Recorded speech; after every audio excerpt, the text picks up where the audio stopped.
Nada Pessoal, com Antero Paz de Barros e Pedro Pinto de Oliveira. Olá, amigos e amigas internautas do pnbonline.com.br. Estamos começando mais um programa Nada Pessoal e comigo mais uma vez o professor Pedro Pinto de Oliveira. Nosso entrevistado de hoje é o professor doutor Vicente Tchalian. Vicente tem 33 anos e mora em Cuiabá há 16 anos.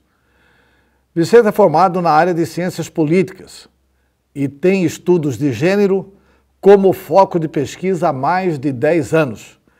Dedicou-se a esse tema no mestrado e doutorado, ambos realizados no Programa de Estudos de Cultura Contemporânea da Universidade Federal de Mato Grosso.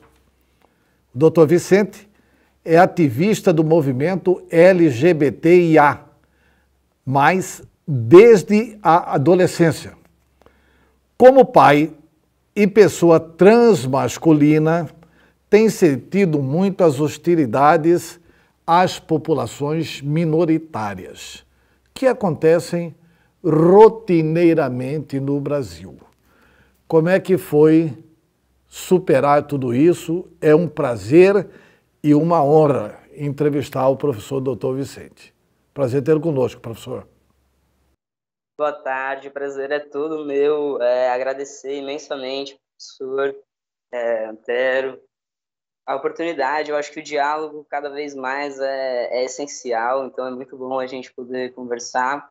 E eu acredito que superar, né, as dificuldades é uma coisa que a gente faz cotidianamente, cada um, né, dentro da sua realidade, da sua forma, mas eu atribuo muito meu sucesso a todo o apoio que eu tive e tenho, né, por parte da minha família, do meu núcleo familiar, principalmente, né? Então, acho que esse diálogo ele é muito caro justamente para abrir os olhos, né, da sociedade, de que quando a gente pensa em inclusão, quando a gente pensa em superar as dificuldades, né, que algumas diferenças ainda proporcionam, né, na nossa sociedade, isso começa sempre na família, né? Se a gente consegue identificar que grande parte da violência contra pessoas, né, LGBTQIA+, ocorrem primeiro no núcleo familiar, que a solução, né, tenha no mesmo sentido, né, de que tendo esse acolhimento, tendo essa abertura e esse espaço dentro das famílias, que é o que a gente quer, né, no fundo todos queremos, já é um grande passo, né, rumo às mudanças que a gente tanto deseja. Então, novamente, muito obrigado, prazer é meu e é sempre bom conversar. Vicente, primeiro um registro, essa é a terceira vez que nossas vidas profissionais se cruzam.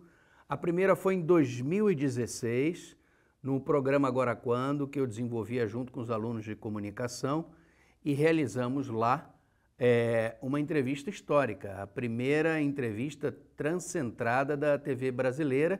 Você foi entrevistado pelo Valentim Félix, também um homem trans, meu ex-aluno de radialismo. Nós já vamos falar sobre essa entrevista, por Agora Quando, porque você já falava de questões relevantes, importantes, sobre geração de ódios, preconceitos, o discurso de violência de uma certa direita radical.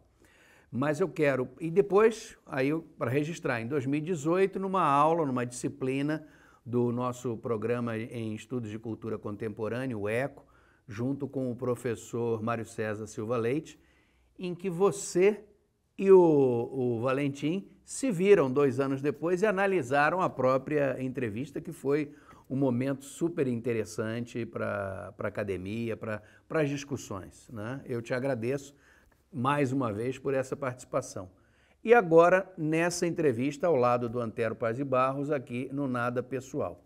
Eu queria que você comentasse, e assim, mesmo você tendo acabado de fazer o doutorado, né? E assim, não é nada pessoal, para você e para mim. Nós não estamos num ambiente estritamente acadêmico. Eu queria que você, na medida do possível, e esse é o trabalho do jornalismo, de tornar comum aspectos das discussões, especialmente com termos, expressões, ou então até mesmo fazer aquilo que é muito eficiente e interessante de traduzi-las, né? Eu queria que você falasse assim sobre a sua tese de doutorado. Explicasse assim para o nosso público do Nada Pessoal qual foi a tese que levou você a ter esse título de doutor pelo ECO. E também, acoplado a isso, a relevância do trabalho do orientador, do professor doutor Dani Marcelo Jesus. São as minhas duas primeiras perguntas para você. Obrigado por estar aqui no Nada Pessoal. Eu agradeço novamente.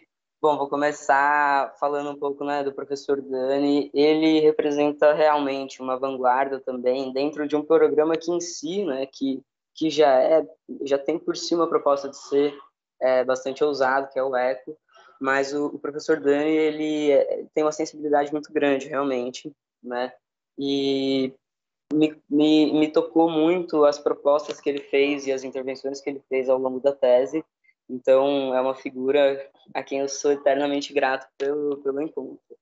Bom, a tese, ela diz respeito às vidas de homens trans, né, pessoas transmasculinas, pessoas como eu, né, e uma das coisas interessantes da tese é que ela se caracteriza como uma autoetnografia, ou seja, os meus elementos, né, as minhas experiências, as minhas questões subjetivas e um pouco da minha história de vida também são levados para dentro da pesquisa, né, e observado meio que da mesma forma como as etnografias mais tradicionais, né, levados como variáveis dentro dos outros, das outras narrativas, das outras histórias, que no caso da tese foram outras 6, né? Então, a tese é sobre nós, sobre as nossas vidas, mas ela centra-se em 2 grandes focos, né?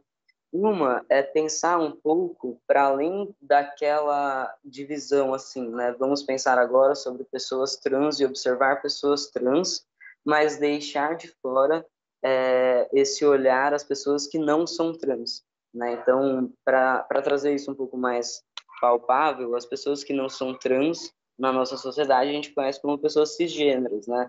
A gente definiu, né, esse termo para designar as pessoas que seriam um oposto, né, por assim dizer, das pessoas transgêneras. E é muito importante observar a cisgeneridade para além de observar as experiências que desviam dessa cisgeneridade, porque quando a gente não observa a norma, né, apenas reproduz e aceita que seja uma norma e que a norma seja assim, a gente deixa de abarcar muitas experiências de vida e continua perpetuando discursos que têm servido como base para violências tantas que vemos, né, cotidianamente. Eu acho que alguns dados são bastante batidos, né, que o Brasil é um dos países que mais mata a população LGBTQIA+, assim como é um dos países mais feminicidas, extremamente racista. Então, cada vez que a gente deixa de falar sobre a outra parte, né, a parte que é tida como norma, a gente acaba apenas aceitando. Então, metade do esforço da tese foi debruçar esse olhar sobre a cisgeneridade enquanto norma, identificar quando isso passou a valer de uma forma tão estreita, né, como tem sido a partir da modernidade, onde os corpos são realmente, né, divididos, e dentro dessa divisão de corpos, quaisquer outras experiências e vivências foram deixadas de lado. Então, é um debate que é um debate médico, um pouco de debate do direito e muito sobre direitos humanos, né, envolvendo essa parte da tese. E aí, o outro pé, né, que são as entrevistas de narrativas, né, das histórias de vidas de homens trans aqui do Mato Grosso, porque eu acho que a gente trazer essas histórias de vida, identificar os momentos de sofrimento, momentos de angústia, mas também os momentos de vitória, de alegria, de conquistas, aproxima experiências de vida que às vezes são muito diferentes, né? Muito pouco se pesquisou, se tem escrito ainda sobre homens trans, pessoas transmasculinas. Hoje, a partir de 2015, 2016, muitas produções feitas por nós mesmos, né? vem aparecendo, mas ainda assim, a nossa experiência de vida pode ser considerada uma experiência muito distante, por exemplo, da experiência, né, de vocês que me acompanham nessa entrevista. Então, é importante que a gente ouça e que a gente troque. Né? Então, a tese se propõe a isso, tentar aproximar os olhares, né, tanto de pessoas cisgêneras quanto de outras pessoas trans, para entenderem um pouco como que é a nossa vida. E aí o que eu destacaria, né, uma relevância, além de ter sido uma tese, a primeira tese sobre o tema defendida por um homem trans, né, no estado de Mato Grosso, ser uma autoetnografia, mas eu acho que o grande destaque é que, por meio da análise das entrevistas, eu consegui identificar alguns temas em comum, né, em todas as narrativas, identificando algumas violências sofridas, né, as mais incidentes e as mais incisivas. E foi o que eu falei, né, a primeira que aparece é a família. Então, as primeiras experiências de violência que a gente relata, né, e que aparecem na tese, ocorrem dentro do espaço familiar. E, por outro lado, também as experiências de sucesso, de conquista e de, né, elementos mais positivos estão atreladas diretamente a relações, né, de família que são saudáveis, que são acolhedoras. Então, eu acho que é muito relevante no momento que a gente está vivendo, né, como prevíamos lá em 2016, conversamos novamente em 2018 e agora estamos vivendo talvez num nível que eu jamais tivesse imaginado, né, sobretudo aquela época, de polarização, não necessariamente política, mas de ideais de mundo, né, de projetos de vida, de concepção, né, do que é aceitável e o que não é aceitável. Então, eu acho que já passou da hora da gente tentar se aproximar. Então, eu acho que a minha grande felicidade em ter defendido essa tese ao lado do professor Dani, pela UFMT, trazendo as vozes de 6 pessoas transmasculinas aqui do estado também, né, junto com uma gama de autoras e autores também pessoas trans, disso, né, de trazer a nossa voz, aumentar esse volume e não perder essa oportunidade de dialogar e de falar um pouquinho sobre as nossas experiências. Acho que é isso. Espero que eu tenha conseguido Opa, com sintetizar. certeza. Professor Vicente, nós já consensualizamos aqui desde o início que há uma certa, assim, hostilidade nesse relacionamento com o público trans. Mas uma situação que causa curiosidade é exatamente a seguinte. Porque uma coisa é imaginar essa sociedade que é conservadora, que hostiliza, que é homofóbica e que todos os dias dá exemplos dessa hostilidade. O Brasil está cheio desses exemplos. A outra coisa que causa, assim, uma certa curiosidade é como é que foi esse ambiente universitário. E aí eu gostaria que você separasse as duas coisas. Uma, assim, a hostilidade ocorreu ou não no curso de graduação? Diminuiu ou não no curso de mestrado e do doutorado? Porque aí é a alta inteligência do estado de Mato Grosso que está lá na nossa academia, né? A universidade é orgulho nosso, é a Unicelva, é onde estão os melhores cérebros, etc. e tal. À medida em que se avança o conhecimento, diminui a hostilidade? É essa a indagação e gostaria que você fizesse a narrativa da sua vivência sobre isso. Perfeito. Eu acho que, bom, é difícil falar da UFMT, porque a UFMT é a minha casa, né?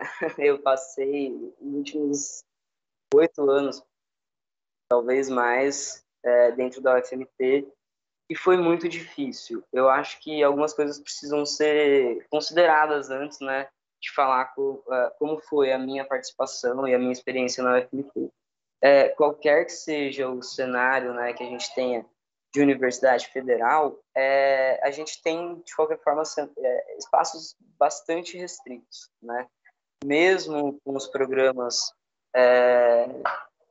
de inclusão, né, na universidade, ainda hoje poucas pessoas conseguem acessar, principalmente os cursos de pós-graduação, né? Então, por exemplo, o fato de eu ter sido o primeiro homem trans a fazer um curso de doutorado na UFMT me entristece, né? E evidencia que precisamos estar muito mais presentes.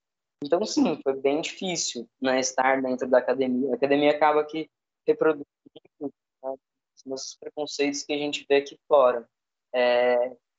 E não diminuiu ao longo do tempo. Eu acho que eu tive experiências no doutorado muito positivas dentro do meu grupo de estudo, dentro do programa, mas eu tive algumas experiências de bastante dificuldade. Eu acho que uma experiência que eu trouxe na minha tese, na defesa, também foi mencionado, foi um seminário que eu estava apresentando numa disciplina, e eu sou professor há mais de 10 anos, então eu acredito que eu me sinto bastante confortável, né, para fazer seminário, mesmo no doutorado. E aí um colega que também é professor do estado, interrompeu meu seminário, falou que eu não estava conseguindo explicar, veio até a frente da sala, perguntou qual era a minha formação, porque eu não estava conseguindo explicar, porque a minha formação não era na área, né, que dizia respeito àquela disciplina, enfim, uma disciplina de comunicação. E nesse momento ainda, eu não tinha, por exemplo, feito nenhuma mudança corporal, né?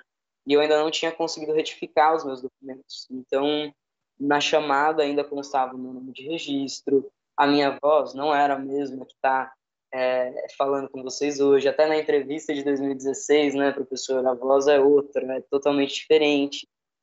Então, isso tinha um impacto dentro ainda de um programa de doutorado, dentro, né, disso que a gente está chamando de como se fosse o último nível da academia, né? Foi uma situação extremamente desconfortável. Eu fui tratado no pronome feminino. O fato de eu ter falado que eu não ia mais apresentar, né, o seminário foi tido como mimimi, que a gente está cansado de escutar, né? Então, esse foi só um exemplo, né? Mas ainda assim, as experiências positivas foram muito maiores e muito mais numerosas, né? Mas eu acho que vale ressaltar isso, que a academia ela é como se fosse uma amostra um pouquinho selecionada, talvez, né? Mas ainda assim uma amostra que reproduz muitas violências, né? E talvez por uma questão de espaço temporal também, né? Que foi depois de 2016, e a gente sabe que essa onda, né, se intensificou depois de 2016. Eu senti muito mais hostilidades, tanto dentro quanto fora da academia. Isso é bastante notório, assim. Bom, a ignorância atravessa todos os segmentos sociais, né? Quer dizer, está em todo lugar. Agora, eu quero voltar para essa entrevista, a primeira entrevista transcentrada da televisão brasileira na TV Universidade da UFMT, em que o Valentim pergunta sobre essas questões ideológicas de preconceitos entre esquerda e direita, ou seja, preconceitos de segmentos da esquerda e preconceitos de segmento da direita. E também uma outra questão que você abordou, que era um indicativo do que a gente está vivendo hoje, que você fala, enquanto essa direita radical, desse discurso de preconceito, de ódio e que estimula a violência. Eu queria que você falasse primeiro desse aspecto, da questão do preconceito ou da desinformação para qualquer matiz ideológico e especificamente sobre essa direita que você já começava a enxergar lá nessa entrevista na TV Universidade, Vicente. Perfeito, professor. Bom, primeiro dizer assim, foi incrível estar, né, sendo entrevistado pelo Valentim. O Valentim é um grande amigo meu, uma pessoa que foi assim, de extrema importância. A gente dividiu, né, e divide experiências que mudam a forma como a gente vê o mundo. Eu acredito que a gente ganhe novos sentidos uma vez que a gente sai de algumas caixinhas, né? Mas isso é para uma outra conversa. Sobre essa entrevista e sobre a questão da desinformação, né? É muito complicado. A gente hoje atingiu níveis que, novamente, né, eu não imaginaria. Mas talvez por inocência nossa também, né? De não imaginar. Seria muito mais fácil propagar literalmente, né, propagandas difamatórias, propagandas mentirosas, como sempre foi feito em todos os regimes totalitários, né? Selecionados pedaços de informação distorcidos e propagados com fins específicos. Mas na era da internet, né, e dessa propagação de acesso à internet, né, isso perdeu totalmente o controle. Então é muito mais difícil informar do que desinformar. Para eu explicar aqui, né, que não existe ideologia de gênero, que a gente não quer destruir família, que a gente, ao contrário, quer ser aceito e acolhido pelas nossas famílias, né? Hoje eu tenho a minha família, eu sou pai, eu sou esposo, eu sou, né? Então, assim, para a gente fazer esse trabalho de informar e de contextualizar é muito mais difícil do que o oposto, né? Basta um post difamatório para acabar, né? Quando a gente tem um post, por exemplo, que é transfóbico, ou que é racista, ou que é homofóbico, né? Basta um post desse para acarretar uma série de violências, uma série de privações, perpetuar um sistema que tem funcionado, né, dessa forma. Então, realmente muito difícil. Eu acho que isso é válido para quaisquer extremos, né? Eu acho que eu falei isso talvez em 16, não lembro se eu falei isso em 18, mas o que eu acho que tenha uma relevância, né, quando a gente pensa em esquerda e direita, é que fica bastante nublado, né, nublada a compreensão para a população geral de quais sejam efetivamente os ideais de ambas as vertentes e matizes e o que esses ideais significam efetivamente na prática, né?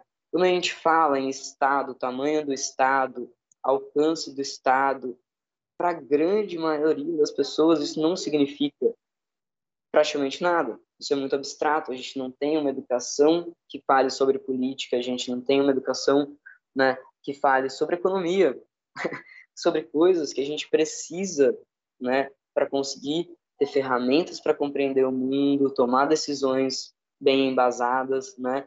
Então, a gente vê as mesmas ferramentas serem usadas por essa extrema direita, né, há décadas, né? O medo do comunismo, um comunismo que não existe, que não faz sentido quando a gente pega, né? E analisa com um pouco de crítica, esse medo da população LGBT ou gênero dissidente, de destruir a família, de destruir os pilares que sustentam as nossas sociedades, né? Quando já passou da hora da gente falar que esses pilares, desculpa o termo talvez um pouco forte, né, são totalmente cobertos de sangue, né? Sangue de pessoas negras, sangue de pessoas LGBT, sangue de mulher LGBTIA+, sangue de mulheres, né, cis e trans e tantas outras pessoas, né?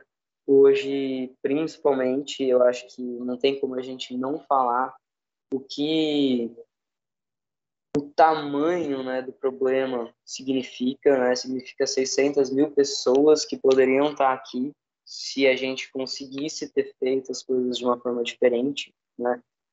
E eu acompanho esse crescimento da extrema-direita, professor, Nantero, como eu falei, há um pouco mais de 10 anos, né? Em 2012, eu fui a Brasília entrevistar uma professora que é muito amiga minha, e ela foi vítima direta de uma campanha de difamação perpetrada diretamente pelo então deputado Jair Bolsonaro. Foi ela e um professor da rede municipal de Brasília que foram alvo de uma campanha difamatória, onde eles eram acusados de ser pedófilos, né? Um professor gay. Então, assim, em 2012 a gente já sabia do potencial de alcance, né? Mas a gente não chamava de fake news, mas, né, de campanhas difamatórias. A gente já sabia o tamanho desse potencial, a gente já sabia a que, né, essa campanha servia. Tem um livro muito interessante, chama Religião e Política. Me fugiram as autoras e autores, mas é um livro de 2012, uma pesquisa brasileira, onde são analisados alguns materiais do Programa Brasil Sem Homofobia e toda uma campanha, né, que teve participação da bancada evangélica, né, a bancada da Bíblia, contra, né, o Programa Brasil Sem Homofobia, que foi um programa idealizado dentro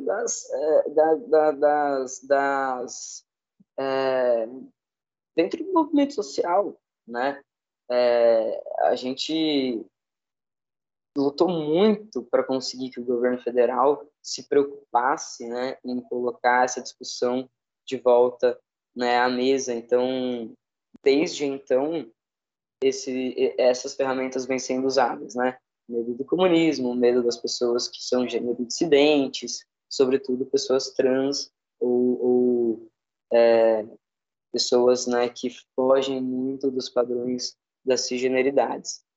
Então, eu acho que a gente chegou num poço civilizatório que é muito difícil de sair. Como eu falei, né, fazer o trabalho contrário de desmentir uma mentira ou de explicar, né, uma verdade complexa é muito maior do que o de destruir anos e anos e anos, por exemplo, né, de luta, enfim. Não sei se responde. Estou bastante prolixo às vezes. Professor, essa intolerância, essa hostilidade vem de muito tempo. Mas eu gostaria de uma avaliação sua para saber concretamente, o governo Jair Bolsonaro prejudicou essas relações? Tumultuou mais essas relações? Porque é o líder da nação dando respaldo para que essa hostilidade prosperasse? Como é que vocês sentem isso? Antero, é exatamente isso. Como eu falei, a gente sente no corpo mesmo, né? Um episódio que pode ajudar, né, a entender qual é o cotidiano. Eu e minha companheira estávamos no açougue, na fila do açougue, há 10 meses, mais ou menos,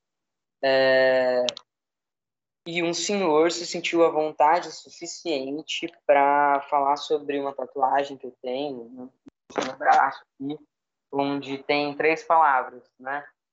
Subversão, transgressão e revolução.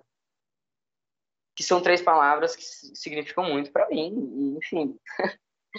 É uma tatuagem que é minha, né? Mas foi um senhor que se sentiu à vontade suficiente para perguntar se eu acreditava que isso era bom mesmo, né? E ele estava muito incomodado com a minha presença. Então, pode ter a ver com o momento político que a gente vive, pode não ter, eu não falei, né? Não conversei com a pessoa, mas essa hostilidade, esse medo de sair na rua, esse medo de me colocar politicamente, se intensificou e muito, né? Justamente porque não é apenas a questão de eu ser uma pessoa transmasculina, né? Eu sou uma pessoa transmasculina, eu sou uma pessoa transmasculina de esquerda que se coloca crítico, né, ao governo, que publica artigos. Essa questão do então deputado, hoje presidente Jair Bolsonaro, está na minha dissertação já, né? Então, assim, eu sinto essa hostilidade aonde quer que eu vá, né? E aumentou muito de 2018 para cá. Na semana do segundo turno, aconteceu uma coisa com uma amiga minha, que é uma mulher negra, LGBT, que morava comigo na época, né? Uma grande amiga minha, que atravessando a rua do bairro que a gente morava, um carro adesivado, né?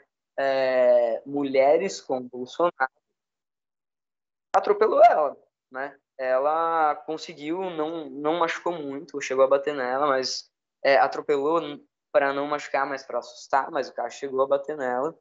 Então, quer dizer, ela voltou para casa correndo, desesperada, né? E relatando isso.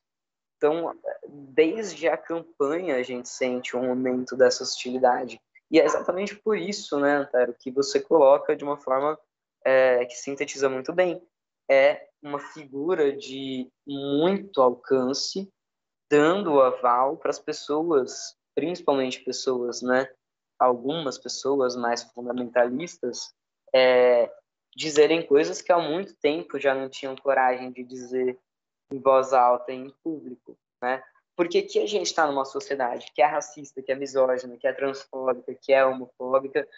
A gente sabe, a gente tem os dados estatísticos para mostrar, a gente tem a história do país, né, para nos envergonhar nesse sentido, mas há pelo menos 15 anos, né, vinha acontecendo um grande esforço de minar esses discursos, pelo menos na esfera pública, né, para tentar fazer com que o ar de normalidade de algumas sentenças proferidas na esfera pública, né,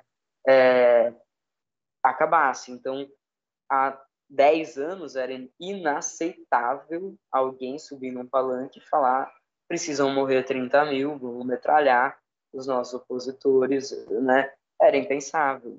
Então, esse esforço que a gente fez ao longo dos últimos 15 anos, vamos colocar assim, né, para minar esse discurso na esfera pública, tamanho potencial de estrago, né, que um discurso proferido na esfera pública tem, a gente viu minado completamente a partir de 2018. E agora a gente está vendo a dificuldade que é de reconstruir, né, essa ponte de diálogo com pessoas que já não mais acreditam no diálogo. Agora, Vicente, essa é uma pergunta do meu campo de estudo, que é de comunicação e política e de interesse mais geral.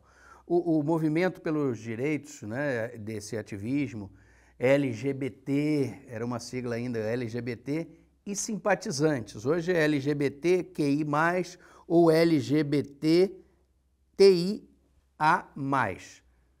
Eu quero que você fale um pouco sobre essas letras que são agregadas, mas um aspecto importante nessa questão do conflito político, você precisa ter aliados. São forças que se somam.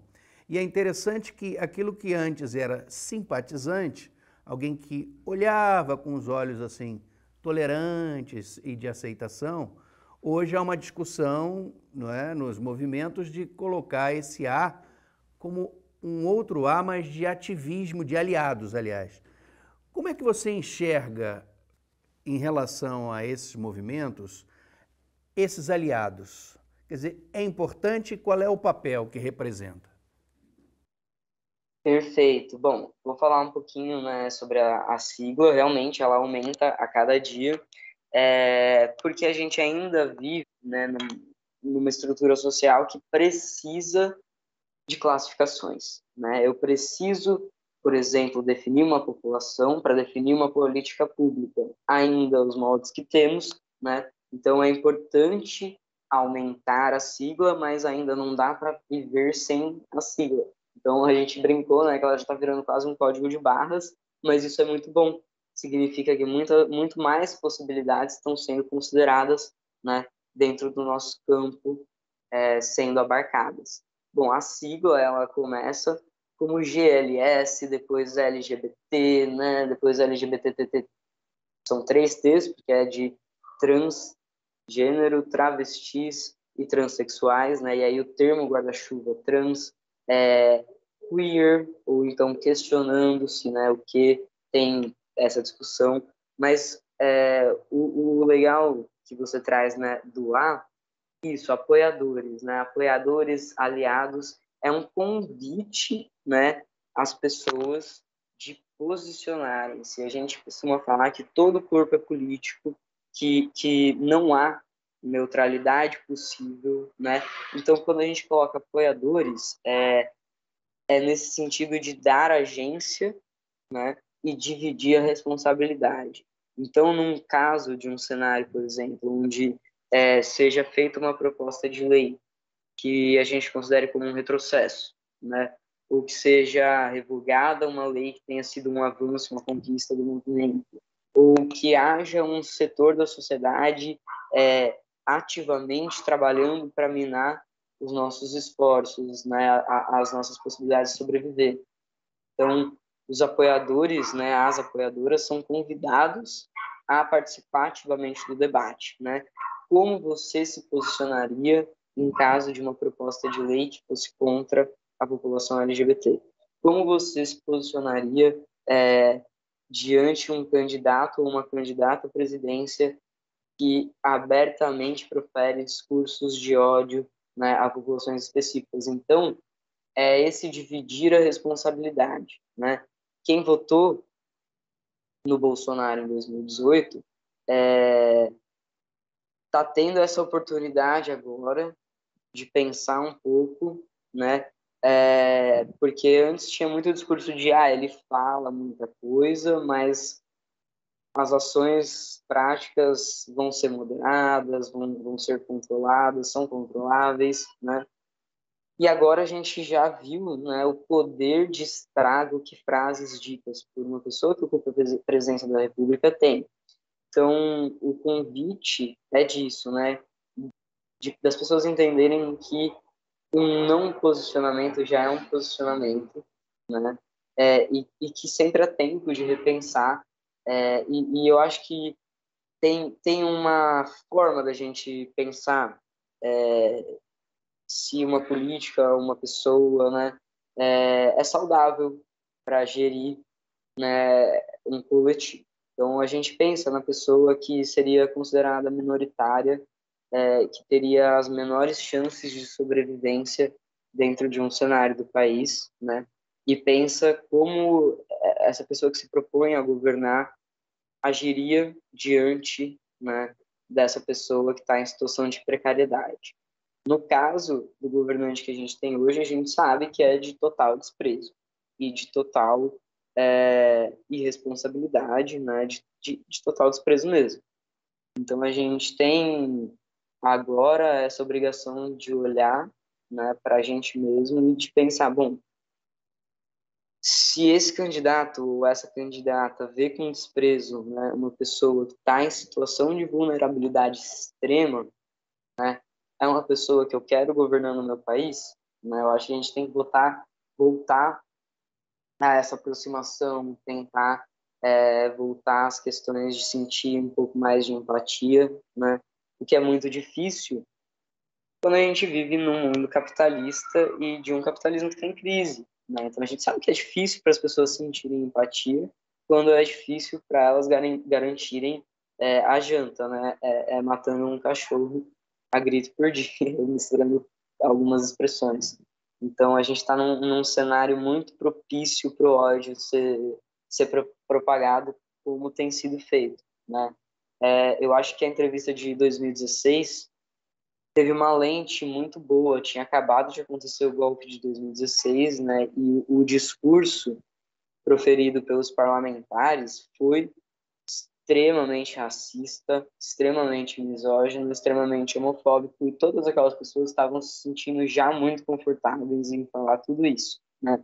Então, quando aquela época eu dizia que sentia já, né, ameaças fortíssimas da extrema-direita, é porque até então esses discursos eram proferidos por minorias parlamentares, como o então deputado Jair Bolsonaro, né, mas não vinham tanto para a esfera pública, né, com tanta repercussão. Então, eu acho que como essa é a sua área, né, professor, da comunicação política, eu acho que, não sei como que você percebe, 2016, né, mas para mim essa foi a lente, né, à medida que esse tipo de discurso ganha a esfera pública, eu conseguia imaginar uma piora, né, abismal.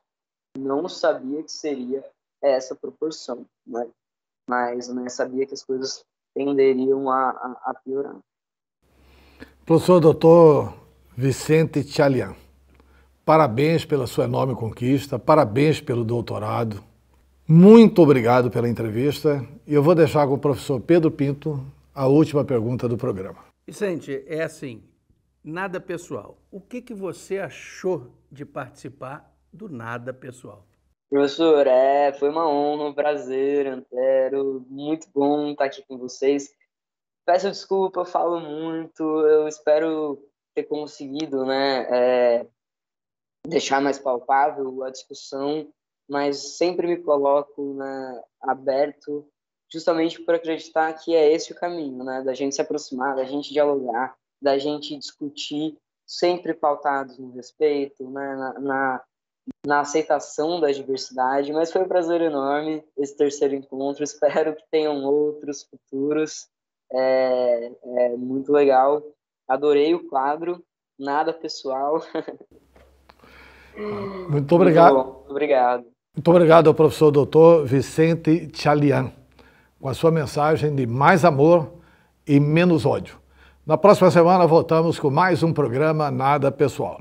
Obrigado e até lá. Nada Pessoal, com Antero Paz de Barros e Pedro Pinto de Oliveira.